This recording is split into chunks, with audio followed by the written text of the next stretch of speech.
RRB, l'invité du matin. Bonjour Jean-François Bodin. Bonjour Nicolas. Et ce matin, vous recevez le directeur de l'ISEE. Olivier Fagnot est avec nous, bonjour. Bonjour. Merci d'avoir accepté notre invitation. Sans surprise, on va parler chiffres évidemment avec vous. On va revenir sur les comptes économiques rapides de la Nouvelle-Calédonie que vous avez présentés hier pour les années 2020 et 2021. Mais avant cela, on va revenir sur l'indice des prix à la consommation. Vous avez peut-être entendu dans Vous avez un avis tout à l'heure un auditeur quasiment vous interpeller en disant mais qu'est-ce qui se passe ? On nous annonce des hausses extraordinaires des prix des fruits et légumes et au final, on nous sort un indice des prix à la consommation en progression en progression de 0,6% sur l'année 2021. Alors est-ce qu'il y a des explications à apporter ?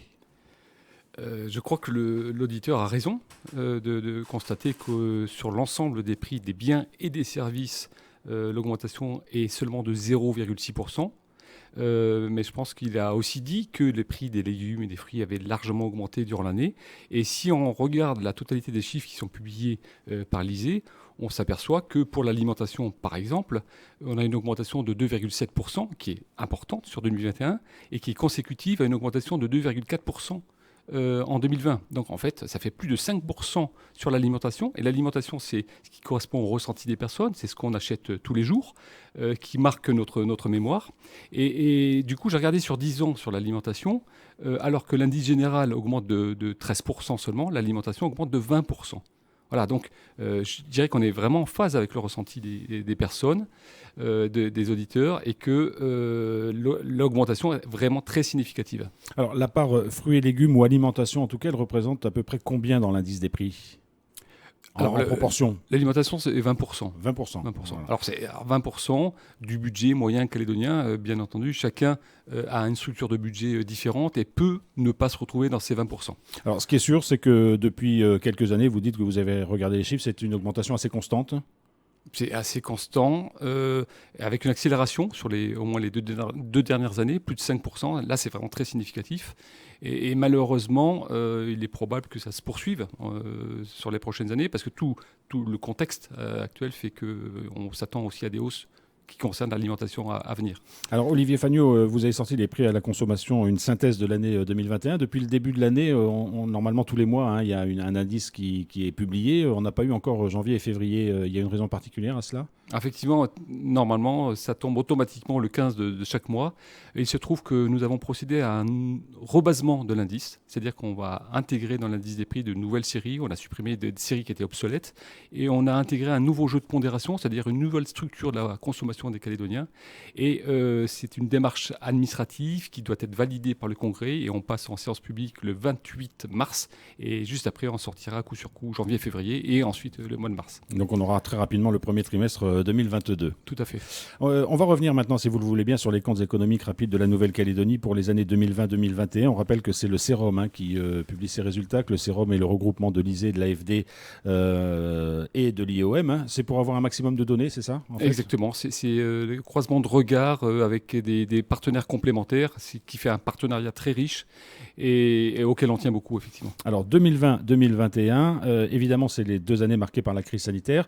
Qu'est-ce qu'on peut en dire de façon globale ? Est-ce que la Calédonie a été impactée par cette crise et est-ce qu'elle a finalement plutôt bien résisté ? Si vous me le permettez, je rappelle juste qu'avant la crise sanitaire, on avait une économie plutôt molle depuis 2018 qui était avec une évolution du PIB, du produit intérieur brut stable, puis une baisse en 2019. Donc on était dans une économie qui allait pas très très bien. Il y avait des tensions de trésorerie des entreprises, des tensions sur les finances publiques, des incertitudes institutionnelles. Et donc arrive en 2020 ce choc de crise sanitaire qui va apporter un élément supplémentaire de difficulté. Et alors, si on devait résumer ce qui s'est passé en 2020-2021, on pourrait dire que l'économie est en difficulté, mais que ça aurait pu être pire. Et d'ailleurs, ça a été pire dans de nombreux territoires. Pour être très concret, en 2020, on a une baisse de 2,6% du produit intérieur brut, quand en métropole et en Polynésie, on avait moins 8%.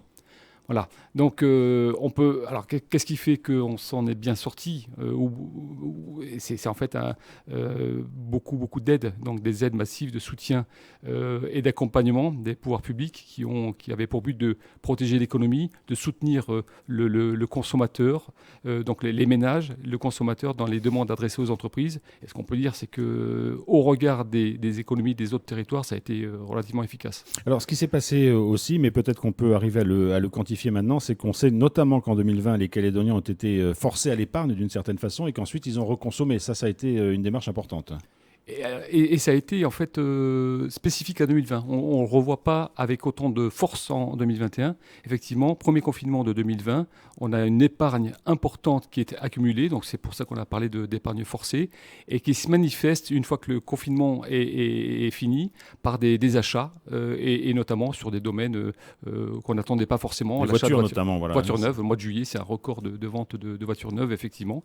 Et après, ce qui a aussi sauvé l'économie en 2020, c'est qu'il y a un report de la consommation, donc des budgets vacances qui pouvaient pas se produire à l'extérieur, de l'épargne forcée, et les Calédoniens ont joué le jeu de report de consommation sur l'économie locale, le tourisme local, mais aussi des secteurs par exemple du commerce, la grande distribution, l'informatique, et quelques services comme la rénovation de l'habitat, donc qui ont bénéficié finalement de cette épargne forcée des Calédoniens. Donc ça a permis de maintenir un certain niveau d'activité en fait. Hein. Exactement, ça a été salvateur pour l'économie. En revanche, la question des échanges est plus difficile. Les échanges commerciaux avec l'extérieur, il y a très peu de produits calédoniens qui sont sortis.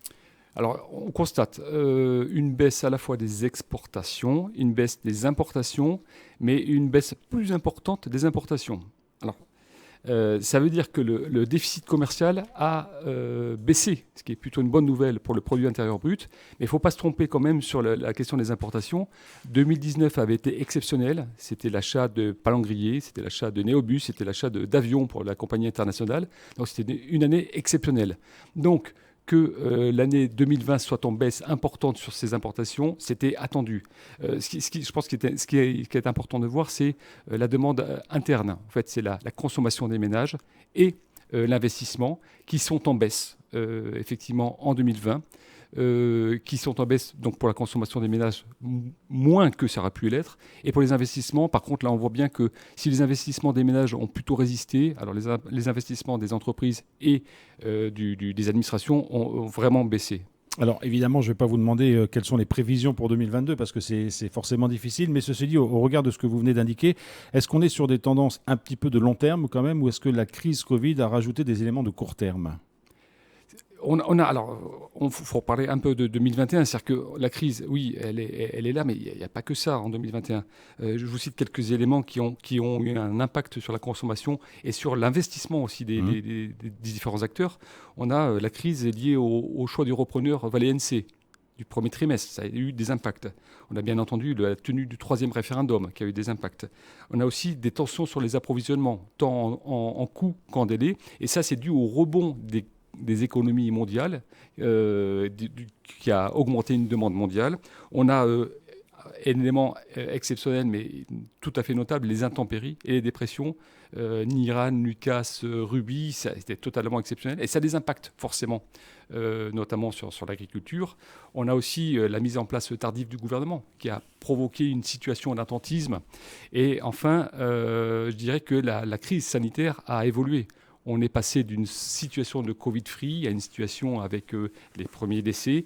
Les confinements ont finalement été plus progressifs. Souvenez-vous, la sortie du 2e confinement de 2021 s'est fait de façon tout à fait progressive, avec parfois des week-ends incomplets. Voilà, donc c'était une situation tout à fait exceptionnelle de la crise sanitaire, mais qui quand même se situe avec beaucoup d'éléments qui sont vraiment calédonien et qui explique aussi pourquoi il n'y a pas eu de rebond en 2021 comme on a pu le voir sur les autres territoires. Il y a un secteur qui a quand même particulièrement souffert pendant ces 2 années, c'est le secteur des services. On peut dire que c'est lui qui a été l'un des plus impactés, notamment les services à la personne. On pense aux restaurants, aux bars, au commerce, etc., etc. Donc ça fait partie des secteurs durablement touchés. Alors on a le transport aérien et les services, hôtels, restauration, effectivement, et écotourisme. écosystème du tourisme, bien entendu, c'est les services qui ont été touchés, ce qui fait que finalement le poids des services dans le produit intérieur brut cède 1 point par rapport en faveur de l'industrie. Donc oui, c'est les services qui ont été effectivement touchés, mais pas tous les services. Parce que je vous disais tout à l'heure, il y a des services qui ont bénéficié justement du report de la consommation, les services de rénovation à l'habitat par exemple. Mais essentiellement, c'est les services qui ont payé le plus lourd tribut à la perte d'emploi qu'on a observé sur la période 2020-2021. Alors Olivier Fanot, sans tirer de plan sur la comète, sur l'année 2022, on sait qu'il y aura probablement un impact lié au conflit en Ukraine et en Europe aujourd'hui. On sait qu'il va se faire ressentir en Calédonie. C'est difficile d'en mesurer les effets immédiats, mais qu'est-ce qu'on peut dire là-dessus? C'est qu'on se prépare quand même à des jours où il va y avoir des augmentations inéluctablement? Il y a 3 semaines, on s'est livré à un exercice de prévision de l'inflation. Alors déjà, on n'était pas très optimiste parce qu'on s'attend à réellement maintenant voir les conséquences de la hausse du prix du fret et des matières premières. Ça c'est connu, ça va arriver. On ne l'a pas beaucoup vu pour l'instant. En parallèle, il y a des poursuites de l'augmentation de certains produits dont les cours mondiaux s'envolent, comme les matières grasses, le sucre, le chocolat. Donc on voyait une accélération de l'inflation. On pensait qu'elle allait être au moins 3 ou 4 fois supérieure au niveau de 2021. Donc là, on est déjà supérieur à 2%. Puis viennent les éléments d'Ukraine. Et alors là, effectivement, on a 2 impacts majeurs qui sont l'augmentation des prix de l'énergie, qui aura des conséquences probablement aussi, alors directement à la pompe bien entendu, mais aussi probablement sur la facture d'électricité des Calédoniens.